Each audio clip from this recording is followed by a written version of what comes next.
Platform पर चाय का स्टॉल खुला हुआ था। मैंने वहाँ खड़े होकर चाय का एक गर्म कप पिया। नींद गायब हो गई। वहीं एक तरफ होकर सिगरेट पीते हुए टहलने लगा। मुझे आजाद कश्मीर की पहाड़ियों से सीज फायर लाइन क्रॉस करके मकबूजा कश्मीर पहुंचना था। इससे पहले मैं इस तरफ से कभी मकबूजा कश्मीर में दाखिल नहीं हुआ था। ख्याल था कि मैं अंदाजे से निकल जाऊंगा। पहाड़ियों में से निकलना मैदानी इलाके की निस्बत आसान होता है। यही एक रास्ता मेरे सामने था। किसी न किसी तरह मैंने काफी वक्त वहाँ गुजार लिया। सुबह 4 बजे बाहर आकर मालूम किया तो देखा कि एक लारी आजाद कश्मीर जाने के लिए तैयार हो रही थी। मैंने टिकट लिया और लारी में बैठ गया। यूँ समझ लें कि मैं किसी न किसी तरह पहाड़ियों, घाटियों और खाइयों में से होता हुआ पूरे एक दिन और एक रात में एक ऐसी जगह पहुंच गया जहां एक कश्मीरी किसान ने मुझे कश्मीरी जबान में बताया कि मैं मकबूजा कश्मीर में हूं। मैंने खुदा का शुक्र अदा किया। यहाँ से श्रीनगर पहुंचना आसान था। मैं उस इलाके का नाम नहीं बताऊंगा जहां मैं सीज फायर लाइन क्रॉस करने के बाद पहुंचा था। इस मकाम से श्रीनगर पहुंचने में मुझे मजीद 2 दिन लग गए। कोई लारी, बस वगैरह वहाँ नहीं थी। मुझे पैदल ही सफर करना पड़ा। सूरज अभी गुरूब नहीं हुआ था जब मैं श्रीनगर के मज़ाफात में पहुंच गया। मैं अंधेरा होने के बाद कमांडर शेरवान के खुफिया ठिकाने पर जाना चाहता था।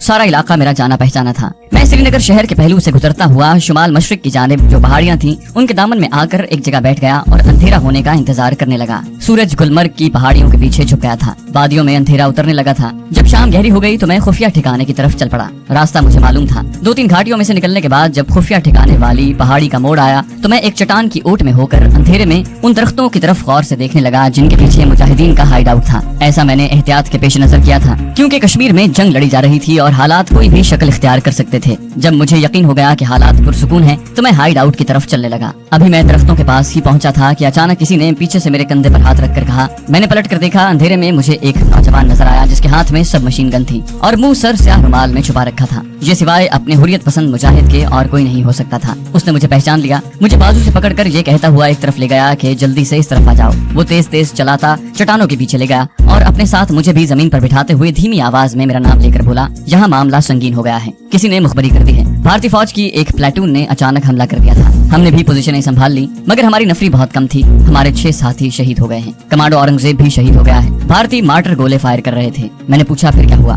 भारतीय एकदम से हमारे ऊपर आ गए थे। हमने कमांडो शेरवान के गिर्द हिफाजती घेरा डाल दिया और चारों तरफ फायरिंग शुरू कर दी मगर भारतीय सिपाहियों की 2-1 प्लेटूनें वहाँ पहुँच गई थी। कमांडो शेरवान सामने निकलकर फायरिंग करने लगे। हमने उन्हें बहुत कवर किया मगर हम पर मशीन गनों के अलावा मार्टर का फायर भी आ रहा था। कमांडर शेरवान जख्मी होकर गिर पड़े। उनके बॉडीगार्ड पहले ही शहीद हो चुके थे। मैं एक चट्टान की आड़ लेकर मुसलसल फायर कर रहा था मगर मैं अकेला ही रह गया था। कमांडर शेरवान कहाँ है अब? मैंने पूछा। मुजाहिद ने कहा, अफसोस, कमांडर को भारतीय फौजियों ने जख्मी हालत में उठा लिया और गिरफ्तार करके ले गए। मैंने पूछा ये कब की बात है? उसने कहा 20 दिन हो गए हैं। हम एक दूसरे खुफिया ठिकाने में चले गए हैं। मैं जहाँ हर रोज रात को ड्यूटी देता हूँ ताकि अगर आप इस तरफ आए तो मैं आपको यहीं रोक लूँ क्योंकि आगे भारतीय फौज ने अपने आदमी बिठा दिए हैं कि अगर कोई मुजाहिद अनजाने में उस तरफ आ जाए तो उसे भी पकड़ लिया जाए। मेरे साथ आ जाएं। अच्छा हुआ कि आप दिन के वक्त इधर नहीं आए। मेरे साथ चलें। हम दूसरी तरफ घाटी उतरने लगे। मैंने मुजाहिद से पूछा, कुछ मालूम है कमांडर शेरवान को फौज किस जगह ले गई है? वो कहने लगा, हमने अपने आदमी दौड़ा दिए हैं मगर अभी तक कुछ पता नहीं चला कि भारतीय मिलिट्री इंटेलिजेंस ने कमांडर को कहाँ रखा हुआ है। पहाड़ियों और घाटियों में से गुजरते हम वादी की दूसरी जानिब एक बहुत ऊंचे पहाड़ के पास आकर रुक गए।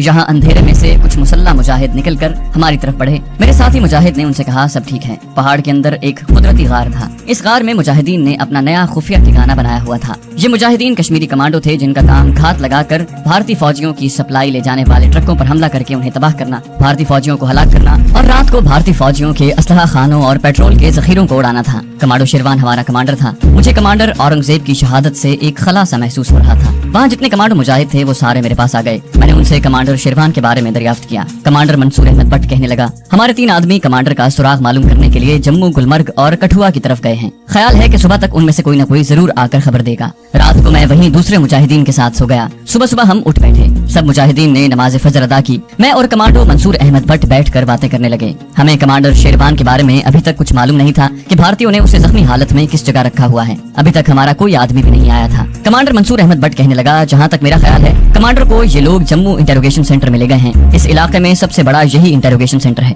मैंने कहा, कमांडर शेरवान जख्मी है। भारतीय उस पर मजीद तशद्दुद कर रहे होंगे। हमें पता चल जाए तो हम कमांडर को अपनी जान की बाजी लगाकर वहाँ से निकालना